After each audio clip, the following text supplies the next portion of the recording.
pessoal! Preparados para começar nossa jornada pelo incrível livro de Efésios?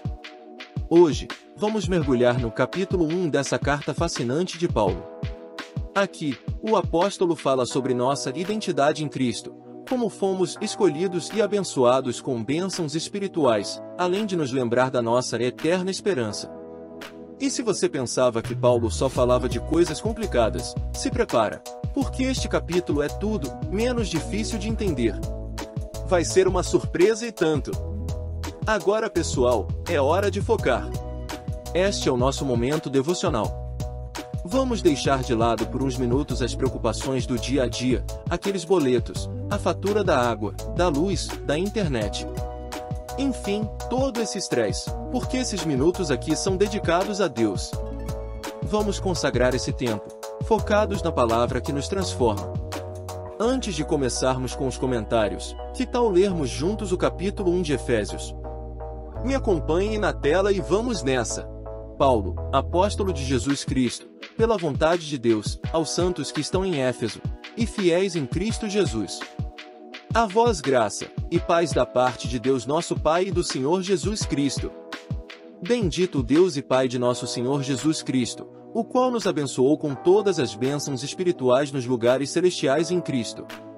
Como também nos elegeu nele antes da fundação do mundo, para que fossemos santos e irrepreensíveis diante dele em amor. E nos predestinou para filhos de adoção por Jesus Cristo, para si mesmo, segundo o beneplácito de sua vontade. Para louvor da glória de sua graça, pela qual nos fez agradáveis a si no amado. Em quem temos a redenção pelo seu sangue, a remissão das ofensas, segundo as riquezas da sua graça, que ele fez abundar para conosco em toda a sabedoria e prudência, descobrindo-nos o mistério da sua vontade, segundo o seu beneplácito, que propusera em si mesmo, de tornar a congregar em Cristo todas as coisas, na dispensação da plenitude dos tempos, tanto as que estão nos céus como as que estão na terra. Nele, digo, em quem também fomos feitos herança, havendo sido predestinados, conforme o propósito daquele que faz todas as coisas, segundo o conselho da sua vontade, com o fim de sermos para louvor da sua glória, nós os que primeiro esperamos em Cristo. Em quem também vós estáis, depois que ouvistes a palavra da verdade, o evangelho da vossa salvação, e, tendo nele também crido, fostes selados com o Espírito Santo da promessa, o qual é o penhor da nossa herança, para a redenção da possessão adquirida, para louvor da sua glória. Por isso, ouvindo eu também a fé que entre vós há no Senhor Jesus, e o vosso amor para com todos os santos, não cesso de dar graças a Deus por vós, lembrando-me de vós nas minhas orações, para que o Deus de nosso Senhor Jesus Cristo, Pai da glória, vos dê em seu conhecimento o espírito de sabedoria e de revelação, tendo iluminados os olhos do vosso entendimento, para que saibais qual seja a esperança da sua vocação, e quais as riquezas da glória da sua herança nos santos, e qual a sobreexcelente grandeza do seu poder sobre nós, os que cremos, segundo a operação da força do seu poder, que manifestou em Cristo, ressuscitando-o dentre os mortos, e pondo-o à sua direita nos céus, acima de todo principado, e poder, e potestade, e domínio, e de todo nome que se nomeia, não só neste século, mas também no vindouro. E sujeitou todas as coisas a seus pés, e sobre todas as coisas o constituiu como cabeça da igreja, que é o seu corpo, a plenitude daquele que cumpre tudo em todos. Comentário versículo por versículo. Versículos 1 e 2. Paulo começa se apresentando, mas calma, ele não é aquele amigo chato do Facebook que aparece toda hora com opiniões desconectadas. Ele se apresenta com autoridade e propósito, apóstolo de Cristo Jesus. E não é só um título bonito, não. Ele carrega consigo uma missão clara e inabalável: trazer paz a todos os crentes. Não importa onde você esteja, se você tem um relacionamento com Cristo, a missão de Paulo é garantir que a paz de Deus chegue até você, e ele começa com esse desejo profundo de graça e paz para os efésios, e para nós também. Agora, já vamos tirar uma lição aqui: onde a paz de Cristo chega, o coração encontra descanso. Parece até um convite para deixar de lado todas as preocupações do dia a dia, não? Quem não quer um pouco disso, né? Afinal, Com tantos desafios e correria, só a paz que vem de Deus tem o poder de trazer o alívio verdadeiro. Imagina poder viver com essa paz, sem se preocupar com o barulho do mundo? Se você está em busca de um descanso para sua alma, esses primeiros versículos já são um ótimo lembrete. Afinal, a graça de Deus é a chave para a paz verdadeira. Versículo 3. Chegamos ao boom de bênçãos. Paulo começa com uma explosão de louvor, dizendo: Bendito seja o Deus e Pai de nosso Senhor Jesus Cristo, que nos abençoou com todas as bênçãos espirituais nas regiões celestiais. Já deu para sentir a energia desse versículo, né? Aqui, Paulo está falando de uma realidade profunda. Todas as bênçãos espirituais já estão disponíveis para nós em Cristo. E o melhor, não são promessas para o futuro, são bênçãos já conquistadas. Você está esperando por uma bênção? A boa notícia é que ela já está na sua conta espiritual. Ah, mas eu não vejo nada acontecendo, você pode dizer. A questão é que essas bênçãos são espirituais, ou seja, muitas vezes elas começam dentro de nós, no nosso relacionamento com Deus. Não estamos falando de um cheque no banco, mas de uma paz, sabedoria, amor e propósito que vem direto das regiões celestiais. Se você já está em Cristo, esse versículo deve ser um motivo de celebração. Não é como aquele presente que você fica esperando chegar, é algo que já foi entregue a você, só falta você abrir e aproveitar ao máximo. Agora, você está vendo a vitória? Porque com Deus, já podemos celebrar as bênçãos que Ele nos deu. Vamos viver essa realidade, galera. Versículos 4 e 5. Paulo vem com uma revelação que dá aquele nó na cabeça e aquece o coração. Deus nos escolheu antes da fundação do mundo. Sim, isso mesmo. Antes de Deus separar a luz das trevas, criar os céus, a terra e até mesmo antes de Adão dar sua primeira caminhada no Éden, Ele já tinha você em mente. Pode acreditar, você não é fruto do acaso ou de vamos ver o que dá. Você foi planejado, amado e escolhido com um propósito eterno. E tem mais, Ele nos escolheu para sermos santos e irrepreensíveis diante dEle. Aqui, santo não significa perfeito, mas separado para Ele, vivendo de um jeito que reflete o amor e a graça de Deus. Irrepreensível? É claro que não somos por nós mesmos, mas em Cristo, Ele nos vê de forma limpa e restaurada. Já parou para pensar que Deus te olha com um sorriso de orgulho? No versículo 5, Paulo fala que Deus nos predestinou para sermos adotados como filhos, por meio de Jesus Cristo, conforme o propósito da sua vontade. E aqui vem a cereja do bolo. Você não só foi escolhido, mas também adotado. Deus não só decidiu te salvar, Ele decidiu te chamar de filho, de filha. Isso não é como um convite formal de amizade no WhatsApp, é uma adoção total e definitiva. Você faz parte da família celestial. E sabe o que é mais lindo? Ele fez tudo isso com amor. Deus não estava pensando, vou ter que escolher alguém, então vai esse aqui mesmo. Não. Ele te escolheu porque te ama, e Ele já tinha um plano perfeito para a sua vida. Isso é puro carinho e graça divina. Resumindo, você é especial, sua vida tem um propósito, e Deus já estava escrevendo sua história muito antes de você dar o primeiro choro. Não subestime o amor de Deus e nem o valor que você tem para Ele. Versículo 6. Aqui Paulo manda o recado direto. Deus nos escolheu para sermos para o louvor da sua glória. Sabe o que isso significa? Que sua vida não é só para você, não. Ela foi planejada para refletir o caráter de Deus, ser uma espécie de vitrine divina. Imagina uma loja com um display incrível na vitrine, é isso que Deus espera de nós. Nossa vida deve brilhar de um jeito que as pessoas olhem e digam, uau, que Deus incrível é esse que transformou essa pessoa assim. Paulo está dizendo que tudo em você, desde o jeito que você trata os outros, como você encara os desafios, até os seus sonhos e conquistas, deve apontar para a glória de Deus. É como se sua vida fosse um outdoor ambulante dizendo, olha o que Deus pode fazer. Não é para esconder o que Deus fez por você, e sim para espalhar. E sabe o melhor? Esse louvor não é forçado. Não é sobre fingir ser perfeito ou andar por aí com uma placa dizendo, sou santo.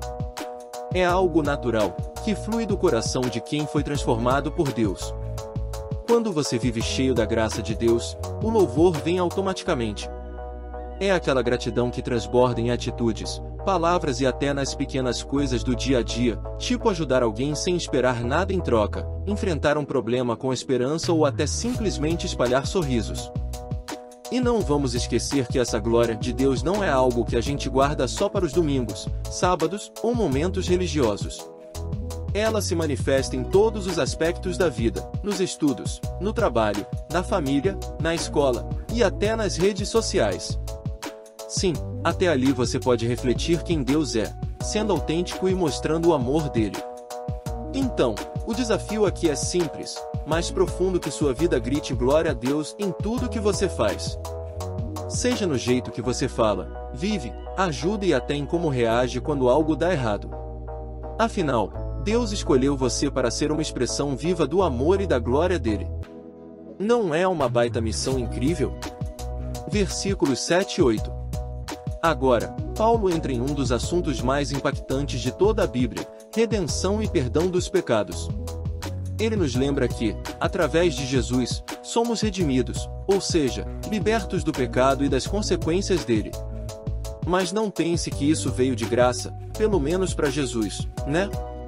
O preço foi alto, o próprio sangue dele derramado na cruz. Isso significa que você tem a chance de recomeçar quantas vezes for necessário. Quem não precisa de uma nova página em branco de vez em quando? A palavra redenção aqui é poderosa. Pense nisso como alguém que estava preso e recebeu uma carta de liberdade, e não só liberdade, mas uma vida cheia de propósito e significado. Jesus pagou o preço da nossa fiança e nos deu a oportunidade de viver livres do peso do pecado. Isso é mais do que uma nova chance, é uma transformação de vida completa. E não é só isso. Paulo continua falando sobre o perdão. E, sinceramente, quem não precisa de perdão? A gente erra o tempo todo, nas atitudes, nos pensamentos, até nas palavras. Mas aqui está a boa notícia: o perdão de Deus não é medido pelo tamanho do seu erro, mas pela grandeza da graça dele. E, segundo Paulo, essa graça não é só abundante, é tipo uma chuva torrencial que nunca para de cair. Deus não perdoa com migalhas, ele derrama perdão de forma generosa, sem limites. Agora, presta atenção no detalhe: Deus faz isso com sabedoria e entendimento. Ou seja, ele sabia exatamente o que estava fazendo ao planejar nossa redenção. Não foi uma decisão impulsiva ou emocional, foi algo pensado e cheio de propósito. Ele não só perdoa, mas também nos dá a capacidade de entender esse presente incrível e de viver em comunhão com ele. E, para simplificar, pense assim: é como se Jesus fosse aquele amigo que sempre paga a conta no rolê, não importa o valor. Sabe aquele momento constrangedor quando você percebe que esqueceu a carteira? Pois é, Jesus resolve. Só que, nesse caso, a conta era o peso dos nossos erros e pecados, e ele pagou com a própria vida. Tudo isso para que a gente pudesse sair sorrindo e leve, sem dívida nenhuma. Então, o que Paulo está dizendo nesses versículos é: aproveite esse presente incrível da graça de Deus. Não deixe que o peso do passado ou os erros do presente te impeçam de viver a liberdade que Jesus já garantiu para você. Afinal, com tanta graça disponível, seria como recusar um banquete e ficar com fome, né? E aí, já está pronto para viver essa vida de redenção e graça em abundância? Versículos 9 e 10. Agora Paulo começa a abrir um pouco mais do projeto secreto de Deus, um plano que ele vinha guardando desde o início dos tempos. Ele revela o mistério da sua vontade, unir todas as coisas em Cristo, tanto no céu quanto na terra. É como se Deus estivesse organizando o maior evento da história, e o anfitrião é Jesus. Imagina só, um projeto tão perfeito que, no final, vai alinhar tudo que existe, nossa vida, a criação, e até o próprio universo. Esse mistério que Paulo menciona não é algo confuso ou impossível de entender. Pelo contrário, Deus está nos revelando como todas as peças do quebra-cabeça da história se encaixam em Cristo. É como aquele momento no filme em que tudo faz sentido e você percebe que cada detalhe tinha um propósito. Deus tem um plano estratégico para a humanidade, e Jesus é o centro disso tudo. E o que significa essa unificação em Cristo? Basicamente, que tudo que está quebrado, nossos relacionamentos, nossa conexão com Deus, até mesmo a natureza, será restaurado e reconciliado em Jesus. Ele é o elo que une tudo e todos. Essa visão é incrível, porque nos lembra que nada está perdido. Deus está trabalhando para consertar o que foi danificado pelo pecado, e isso inclui você e eu. Paulo também fala que isso vai acontecer no tempo determinado por Deus. Ou seja, Deus não está improvisando, como quem esquece o prazo de um projeto. Ele tem um cronograma perfeito, e no final, tudo vai se alinhar exatamente como ele planejou. É como aquele diretor de orquestra que sabe o momento exato de cada instrumento entrar para criar uma melodia perfeita. Agora, pensa só, nada vai escapar dessa unificação. Isso significa que todo o universo será restaurado e colocado sob o domínio de Cristo. Não é só a nossa vida pessoal que será transformada, mas tudo ao nosso redor, o céu, a terra, e até as coisas que nem conseguimos imaginar. Esse é o tipo de plano que faz a gente perceber como Deus é grande, né? E, por último, veja como isso nos dá esperança. Às vezes, parece que o mundo está fora de controle, guerras, injustiças, dores. Mas Paulo nos lembra que Deus tem um plano maior. No final, tudo será restaurado, e o caos vai dar lugar à ordem divina. É como se Deus dissesse: calma, eu estou no controle, e a história está caminhando para um final glorioso. Então, o que aprendemos aqui? Que não importa o quão bagunçada a vida pareça, Deus já escreveu o final da história, e esse final é um grande reencontro em Cristo. Agora, me diz, tem como não ficar animado com essa visão do futuro? Versículos 11 e 12. Paulo continua derramando bênção sobre a gente aqui, e agora ele fala sobre algo que deixa qualquer um animado: herança divina. Imagine só, você não é apenas escolhido por Deus, o que já seria incrível, mas também é herdeiro de tudo que ele tem preparado. E sabe o melhor? Essa herança é incorruptível. Não é como aquele presente caro que quebra em uma semana ou como uma herança terrestre que pode ser disputada por parentes. Isso aqui é celestial, eterno e garantido. Quando Paulo diz que fomos feitos herdeiros, ele está falando de algo muito maior do que riquezas materiais. Essa herança inclui a vida eterna, a presença de Deus, e todas as bênçãos espirituais que vêm com isso. Agora, para deixar isso ainda mais impressionante, Paulo reforça que essa herança já foi predestinada segundo o plano de Deus. Não é algo que você ganhou por sorteio ou que aconteceu por acaso. Deus já tinha tudo planejado desde o início dos tempos. Dá para imaginar o quanto ele se importa com você? E por que Deus nos dá essa herança? Paulo responde: para vivermos para o louvor da sua glória. Isso significa que nossa vida deve refletir a bondade, o amor e a grandeza de Deus. É como se ele estivesse dizendo: eu abençoei vocês com tudo isso para que o mundo veja quem eu sou, através de vocês. Nós nos tornamos vitrines da glória de Deus, e isso é uma responsabilidade incrível, mas também uma honra indescritível. Agora, vamos pensar na herança em termos práticos. Quando a gente fala de herança, normalmente vem à mente casas, carros, dinheiro ou terrenos, né? Mas a herança que Deus nos dá é algo que ninguém pode roubar e que tem valor eterno. É como receber um prêmio maior do que qualquer coisa que este mundo possa oferecer. E o que é mais incrível, você não precisa esperar até o futuro distante para começar a usufruir. Em Cristo, nossa herança começa agora. Paulo ainda faz um link especial aqui. Ele diz que isso tudo é para aqueles que esperaram em Cristo. Ou seja, quem confia em Jesus como seu Senhor e Salvador já faz parte dessa herança divina. Não é sobre ser perfeito ou ganhar méritos, mas sobre confiar que Deus já fez tudo por nós através de Jesus. E, por último, pense nisso. Quando vivemos para a glória de Deus, estamos mostrando ao mundo quanto Ele é bom e como essa herança celestial muda a nossa vida. É como se Paulo estivesse dizendo: pessoal, vocês receberam algo extraordinário, agora vivam de um jeito que faça o mundo perguntar: o que eles têm que eu não tenho?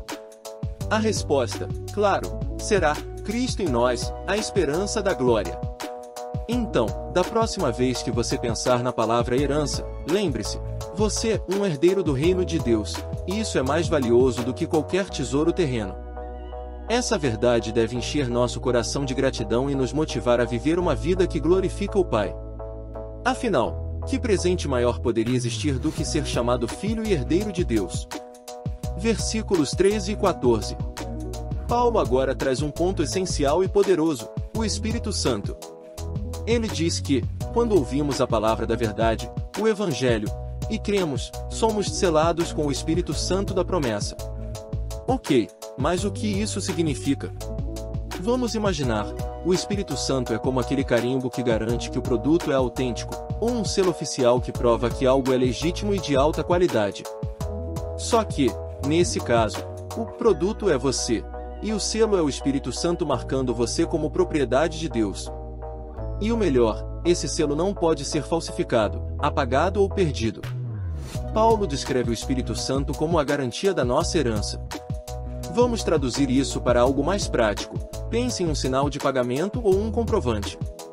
Quando Deus nos dá o Espírito Santo, é como se ele dissesse: olha, essa pessoa é minha, e eu vou cumprir tudo o que prometi a ela. Não é incrível? Deus não apenas nos escolhe, mas também coloca o Espírito Santo como um lembrete constante de que a nossa herança celestial está reservada e ninguém pode tirá-la de nós. Agora, vamos colocar isso em termos modernos e engraçados. O Espírito Santo é tipo aquele QR Code que você escaneia para garantir que o ingresso para o evento é verdadeiro. Quando você crê em Jesus, Deus coloca esse QR Code espiritual em você e diz: pronto, você está confirmado no evento mais esperado da eternidade. Não há risco de overbooking ou de você ficar de fora. Além disso, o Espírito Santo não é apenas um selo, mas também um penhor, um tipo de garantia. Imagine que você comprou algo muito caro, como uma casa, e deu um sinal para assegurar que vai pagar o restante. Deus, de forma semelhante, nos deu o Espírito Santo como um sinal de que ele vai cumprir completamente suas promessas. É como se ele dissesse: eu estou tão comprometido com você que já estou te dando uma parte do que está por vir. Fica tranquilo, porque o melhor ainda está reservado. E qual é o propósito disso tudo?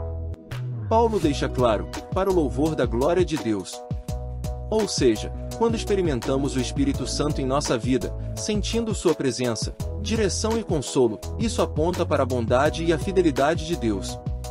A nossa vida, marcada pelo Espírito, se torna um reflexo da grandeza de Deus para os outros.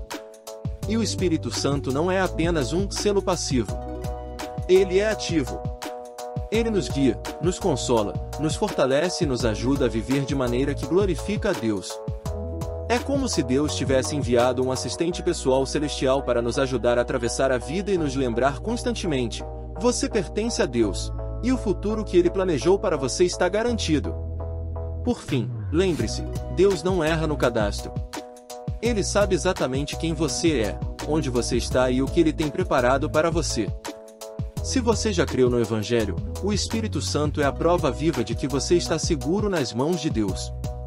Então, da próxima vez que duvidar de si mesmo ou do seu propósito, lembre-se, o selo do Espírito está sobre você, garantindo que Deus nunca vai desistir de cumprir suas promessas. Conclusão. Uau! Efésios capítulo 1 nos lembra que somos abençoados, escolhidos, amados, e sim, temos uma herança em Cristo que é eterna. Não importa o que aconteça, nossa identidade está firmada em Cristo. E por mais que a vida aqui seja cheia de altos e baixos, nossa esperança está segura em Deus. Agora, se você achou esse capítulo profundo, fica tranquilo, pois o próximo vem com mais revelações sobre como viver essa bênção. Parabéns por chegar ao final deste estudo do capítulo 1 de Efésios. Para fechar com chave de ouro, que tal uma rápida revisão com um quiz super interativo de 5 perguntas relacionadas ao comentário? Mas atenção! Cada pergunta terá 4 alternativas de resposta, 3 erradas, para te confundir um pouquinho, e apenas uma correta. Será que você está pronto para testar o que aprendeu? Vamos lá, embarque nesse desafio e mostre que você está afiado no conhecimento bíblico. Quiz, Efésios capítulo 1, teste seus conhecimentos. Pergunta número 1. Qual foi o propósito de Deus ao nos escolher antes da fundação do mundo? A. Para sermos ricos e famosos. B. Para sermos santos e irrepreensíveis diante dele em amor. C. Para termos uma vida sem desafios. D. Para sermos líderes de grandes nações.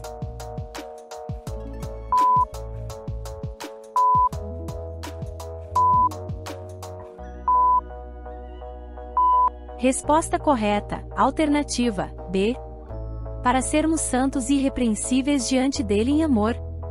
Pergunta número 2. O que significa ser adotado como filhos por Deus, segundo Efésios capítulo 1? A. Ter privilégios de herdeiros espirituais. B. Ter direito a riquezas materiais ilimitadas. C. Ser livre de qualquer tipo de dificuldade. D. Receber automaticamente uma coroa no céu.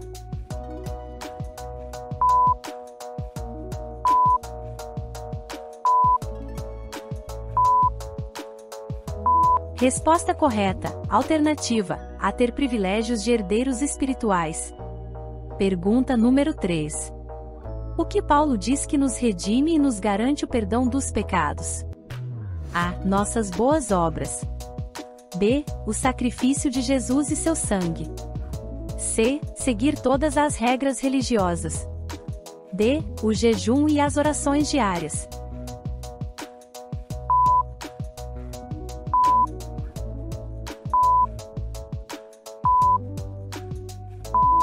Resposta correta, alternativa, B. O sacrifício de Jesus e seu sangue. Pergunta número 4. O Espírito Santo, mencionado no capítulo 1, é descrito como o quê? A. Um juiz que nos condena. B. Um selo de garantia da nossa herança em Deus. C. Um mensageiro para os anjos. D. Um símbolo de boa sorte.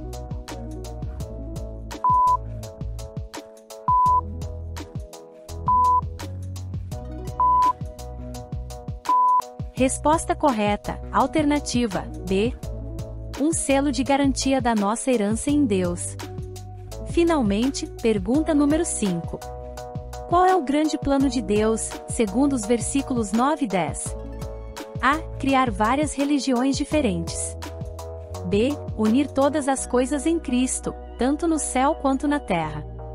C. Construir um reino físico na terra. D. Provar que ele está certo e todos estão errados.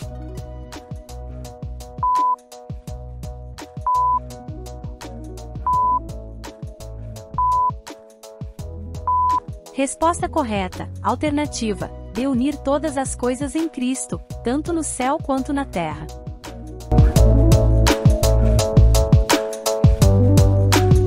Parabéns por participar do quiz. Como você foi? Independentemente do resultado, o importante é continuar crescendo no conhecimento da palavra. Não perca o próximo estudo sobre Efésios capítulo 2. Está cheio de ensinamentos incríveis. Até lá! E lembre-se, nada pode separar você do amor de Deus.